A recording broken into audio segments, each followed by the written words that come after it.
Voici la lecture de la Bible.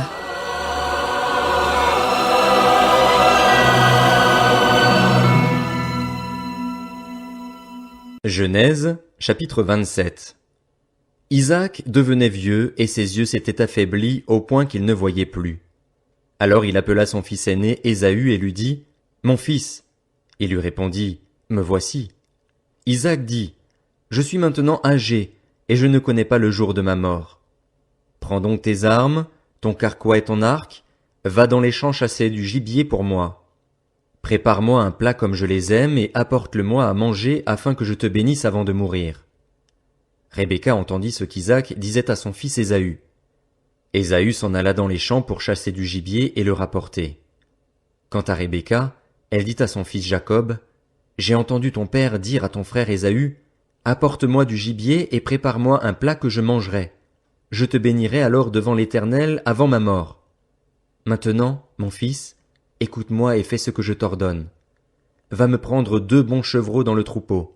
J'en ferai pour ton père un plat comme il les aime, et tu le lui apporteras à manger afin qu'il te bénisse avant sa mort. » Jacob répondit à sa mère : « Mon frère Ésaü est velu, tandis que moi, je n'ai pas de poils. Peut-être mon père me touchera-t-il, et je passerai à ses yeux pour un menteur.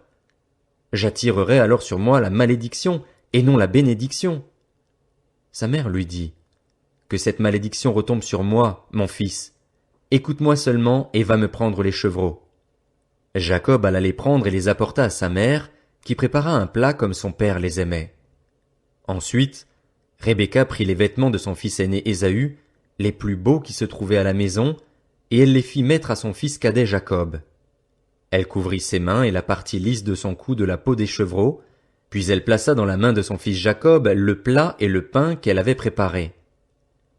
Il vint vers son père et dit : « Mon père. » Isaac dit : « Me voici. Lequel de mes fils es-tu ? » Jacob répondit à son père : « Je suis ton fils aîné, Ésaü. Je me suis conformé à tes instructions. Lève-toi donc, installe-toi, et mange de mon gibier afin de me bénir. » Isaac dit à son fils : « Comment cela ? Tu en as vite trouvé, mon fils. » Jacob répondit : « C'est que l'Éternel, ton Dieu, l'a fait venir devant moi. » Isaac dit à Jacob : « Approche-toi donc, que je te touche, mon fils, pour savoir si tu es mon fils Ésaü ou non. » Jacob s'approcha de son père Isaac, qui le toucha et dit : « La voix est celle de Jacob, mais les mains sont celles d'Ésaü. » Il ne le reconnut pas parce que ses mains étaient velues comme celles de son frère Ésaü, et il le bénit. Il dit : « Est-ce bien toi, mon fils Ésaü ? » Jacob répondit : « C'est moi. » Isaac dit : « Serre-moi, et que je mange de ton gibier, mon fils, afin de te bénir. » Jacob le servit et il mangea. Il lui apporta aussi du vin et il but. Puis son père Isaac lui dit : « Approche-toi donc et embrasse-moi, mon fils. » Jacob s'approcha et l'embrassa. Isaac sentit l'odeur de ses vêtements. Il le bénit alors en disant : « L'odeur de mon fils est pareille à celle d'un champ que l'Éternel a béni. Que Dieu te donne de la rosée du ciel et des richesses de la terre, du blé et du vin en abondance. Que des peuples te soient asservis et que des nations se prosternent devant toi. Sois le maître de tes frères et que les fils de ta mère se prosternent devant toi. Maudits soient tous ceux qui te maudiront et bénis soient tous ceux qui te béniront. » Isaac avait fini de bénir Jacob et celui-ci avait à peine quitté son père Isaac lorsque son frère Ésaü revint de la chasse. Il prépara, lui aussi, un plat qu'il apporta à son père. Il dit à son père : « Que mon père se lève et mange du gibier de son fils, afin que tu me bénisses. » Son père Isaac lui demanda : « Qui es-tu ? » Il répondit : « Je suis ton fils aîné, Ésaü. » Isaac fut saisi d'une violente émotion et dit : « Qui est donc celui qui a chassé du gibier et me l'a apporté ? J'ai mangé de tout avant que tu ne viennes, et je l'ai béni. Et effectivement, il sera béni. » Lorsqu'Ésaü entendit les paroles de son père, il poussa de grands cris pleins d'amertume, et il dit à son père : « Bénis-moi aussi, mon père. » Isaac dit : « Ton frère est venu avec ruse et a pris ta bénédiction. » Ésaü dit : « Est-ce parce qu'on l'a appelé Jacob qu'il m'a supplanté 2 fois ? Il a pris mon droit d'aînesse, et voici maintenant qu'il a pris ma bénédiction. » Il ajouta : « N'as-tu pas de bénédiction en réserve pour moi ? Isaac répondit à Ésaü, je l'ai désigné comme ton maître, et je lui ai donné tous ses frères pour serviteurs, je l'ai pourvu en blé et en vin. Que puis-je donc faire pour toi, mon fils? Ésaü dit à son père, n'as-tu que cette seule bénédiction, mon père? Bénis-moi aussi, mon père. Et il se mit à pleurer tout haut. Son père Isaac lui répondit, ton lieu d'habitation sera privé des richesses de la terre et de la rosée du ciel, d'en haut. Tu vivras de ton épée et tu seras asservi à ton frère. Cependant, en errant librement çà et là, tu échapperas à la domination qu'il t'aura imposée. Ésaü éprouva de la haine contre Jacob à cause de la bénédiction que son père lui avait accordée.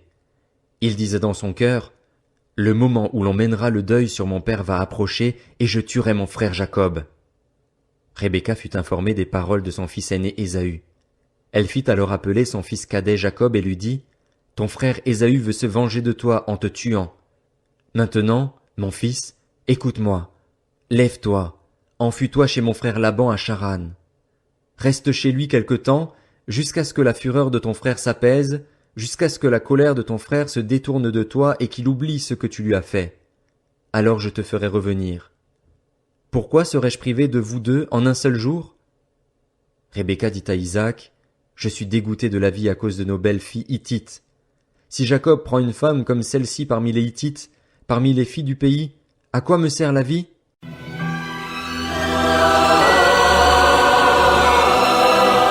C'était la lecture de la Bible.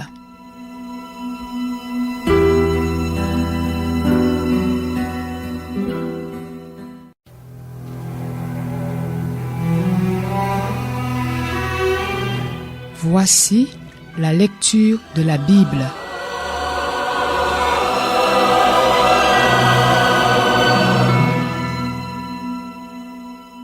Genèse, chapitre 28.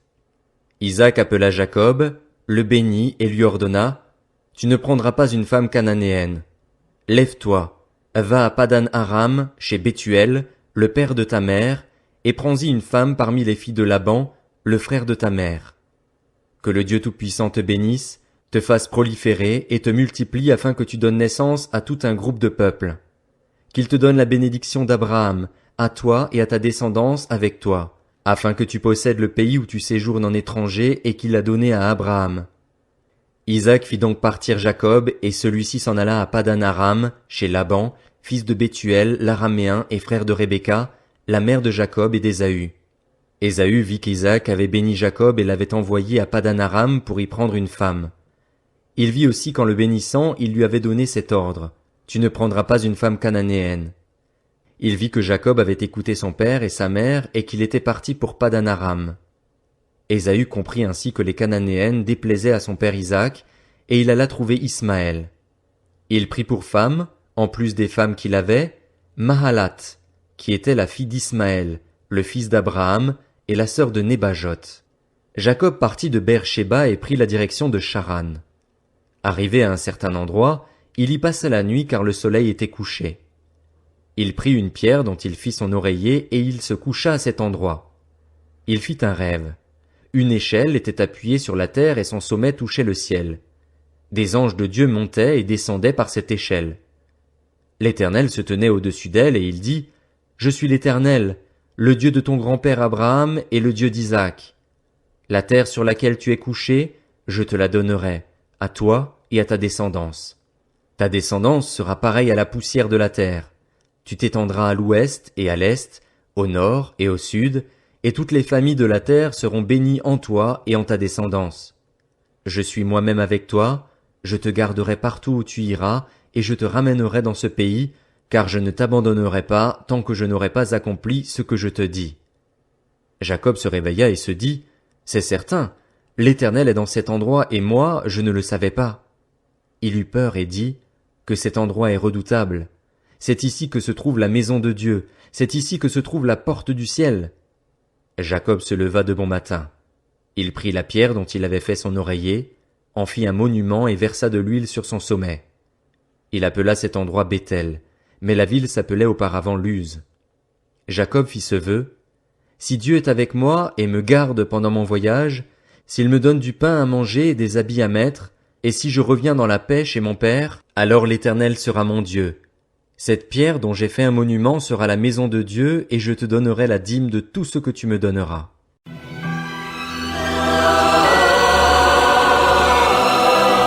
C'était la lecture de la Bible.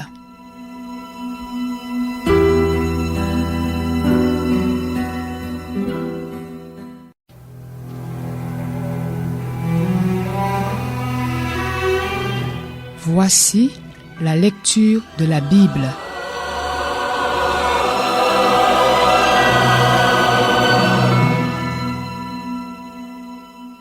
Genèse, chapitre 29. Jacob se remit en marche et gagna la région des nomades de l'Est. Il regarda. Il y avait un puits dans les champs et, à côté, 3 troupeaux de brebis qui se reposaient, car c'était à ce puits qu'on faisait boire les troupeaux. La pierre placée sur l'ouverture du puits était grande. Tous les troupeaux se rassemblaient là, on roulait la pierre de dessus l'ouverture du puits, on faisait boire les troupeaux et l'on remettait la pierre à sa place sur l'ouverture du puits.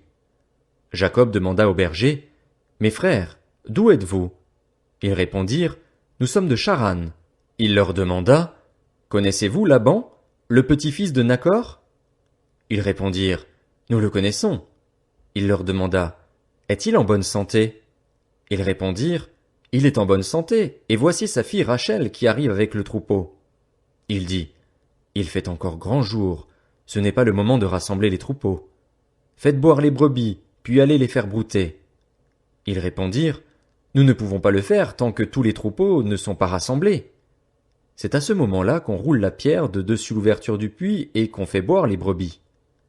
Il leur parlait encore quand Rachel arriva avec le troupeau de son père. En effet, elle était bergère. Lorsque Jacob vit Rachel, la fille de Laban, le frère de sa mère, et le troupeau de Laban, le frère de sa mère, il s'approcha, roula la pierre de dessus l'ouverture du puits et fit boire le troupeau de Laban, le frère de sa mère. Jacob embrassa Rachel et se mit à pleurer tout haut. Jacob apprit à Rachel qu'il était un parent de son père, qu'il était le fils de Rebecca. Elle courut l'annoncer à son père. Dès que Laban eut entendu parler de Jacob, le fils de sa sœur, il courut à sa rencontre, l'étreignit tendrement et l'embrassa. Puis il le fit venir chez lui.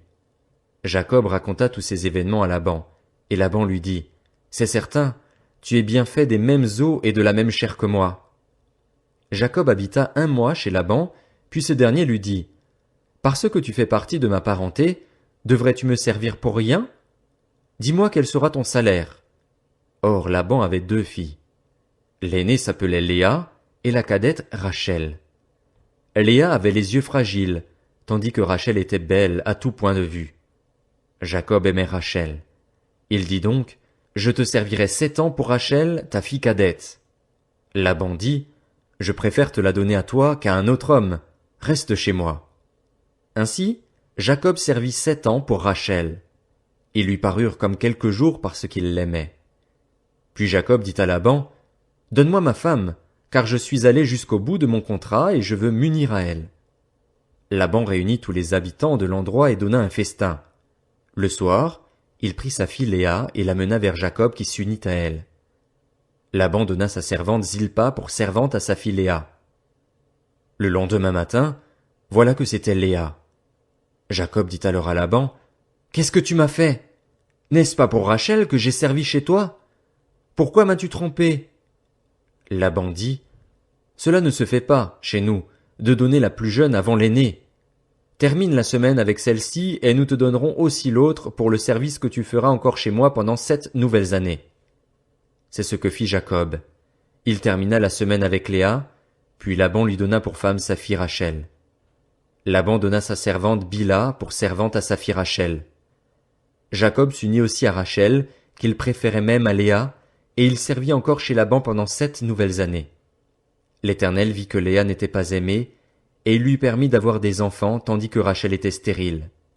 Léa tomba enceinte et mit au monde un fils qu'elle appela Ruben, car elle dit, « L'Éternel a vu mon humiliation et désormais mon mari m'aimera. » Elle tomba encore enceinte et mit au monde un fils, et elle dit, « L'Éternel a entendu que je n'étais pas aimée, et il m'a aussi accordé celui-ci. » Et elle lui donna le nom de Siméon. Elle tomba encore enceinte et mit au monde un fils, Et elle dit, cette fois-ci, mon mari s'attachera à moi, car je lui ai donné 3 fils. C'est pourquoi on l'appela Lévi. Elle tomba encore enceinte, et mit au monde un fils, et elle dit, cette fois je célébrerai l'Éternel. C'est pourquoi elle lui donna le nom de Juda. Puis elle cessa d'avoir des enfants.